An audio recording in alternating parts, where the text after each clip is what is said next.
ನಮ್ಮ ಹಿಂದೂ ಧರ್ಮದ ಪಂಚಾಂಗದಲ್ಲಿ ಕೆಲವು ವಿಶೇಷತೆಗಳಿವೆ.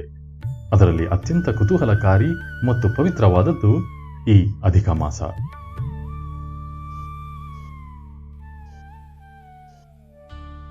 ಮೂರು ವರ್ಷಕ್ಕೊಮ್ಮೆ ಬರುವ ಈ ತಿಂಗಳನ್ನು ಕೆಲವರು ಮಲಮಾಸ ಎಂದು ಕರೆದರೆ, ಇನ್ನು ಕೆಲವರು ಪುರುಷೋತ್ತಮ ಮಾಸ ಎನ್ನುತ್ತಾರೆ.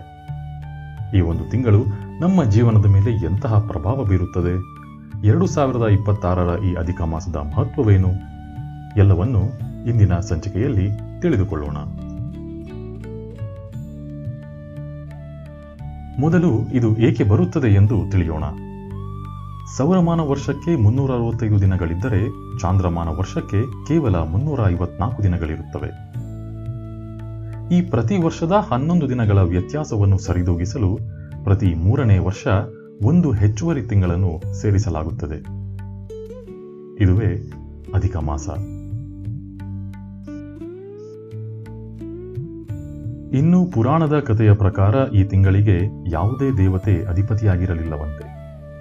ಇದರಿಂದ ನೊಂದ ಅಧಿಕ ಮಾಸವು ಮಹಾವಿಷ್ಣುವಿನ ಬಳಿ ಮೊರೆ ಹೋದಾಗ, ದಯಾಮಯಿಯಾದ ವಿಷ್ಣುವು ನನ್ನ ಹೆಸರಾದ ಪುರುಷೋತ್ತಮ ಎಂಬ ಹೆಸರನ್ನೇ ನಿನಗೆ ನೀಡುತ್ತಿದ್ದೇನೆ ಮತ್ತು ನಾನೇ ನಿನಗೆ ಅಧಿಪತಿ ಎಂದು ವರ ನೀಡಿದನು. ಅಂದಿನಿಂದ ಇದು ಪುರುಷೋತ್ತಮ ಮಾಸವಾಗಿ ಅತ್ಯಂತ ಪವಿತ್ರವಾಯಿತು.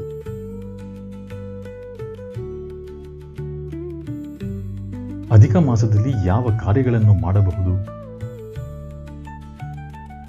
ಮೊದಲನೆಯದಾಗಿ ಬ್ರಾಹ್ಮಿ ಮುಹೂರ್ತದ ಸ್ನಾನ. ಸೂರ್ಯೋದಯಕ್ಕೂ ಮುನ್ನ ಸ್ನಾನ ಮಾಡಿ ದೇವರ ಧ್ಯಾನ ಮಾಡುವುದು ಈ ಮಾಸದ ವಿಶೇಷ. ಸಾಧ್ಯವಾದರೆ ನದಿ ಸ್ನಾನ ಅತ್ಯುತ್ತಮ. ಎರಡನೆಯದು ದೀಪಾರಾಧನೆ. ಪ್ರತಿದಿನ ಸಂಜೆ ಮನೆಯ ದೇವರ ಕೋಣೆಯಲ್ಲಿ ಅಥವಾ ತುಳಸಿ ಕಟ್ಟೆಯ ಮುಂದೆ ತುಪ್ಪದ ದೀಪ ಹಚ್ಚಿ. ಇದು ಮನೆಯ ನಕಾರಾತ್ಮಕ ಶಕ್ತಿಯನ್ನು ಹೊರಹಾಕುತ್ತದೆ. ಮಂತ್ರ ಜಪ. ಓಂ ನಮೋ ನಾರಾಯಣಾಯ ಅಥವಾ ವಿಷ್ಣು ಸಹಸ್ರನಾಮದ ಪಠಣೆ ಮಾಡಿ.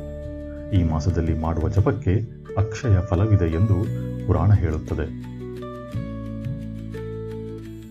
ಅಧಿಕ ಮಾಸದಲ್ಲಿ 33 ಎಂಬ ಸಂಖ್ಯೆಗೆ ಬಹಳ ಮಹತ್ವವಿದೆ. 33 ಕೋಟಿ ದೇವತೆಗಳ ಸಂಕೇತವಾಗಿ 33 ದಾನಗಳನ್ನು ನೀಡುವ ಪದ್ಧತಿಯೂ ಇದೆ. ವಿಶೇಷವಾಗಿ ಅಪೂಪದಾನ ಅಂದರೆ ಕಜ್ಜಾಯದ ದಾನ.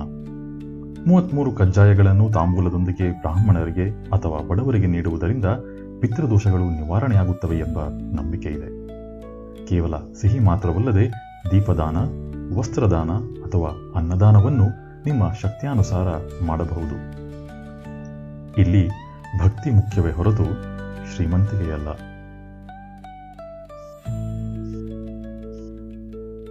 ಕೇವಲ ದೈವ ಕಾರ್ಯಕ್ಕೆ ಮೀಸಲಾದ ಮಾಸವಾದ್ದರಿಂದ ಲೌಕಿಕ ಸುಖದ ಶುಭ ಕಾರ್ಯಗಳನ್ನು ಇಲ್ಲಿ ನಡೆಸಲಾಗುವುದಿಲ್ಲ.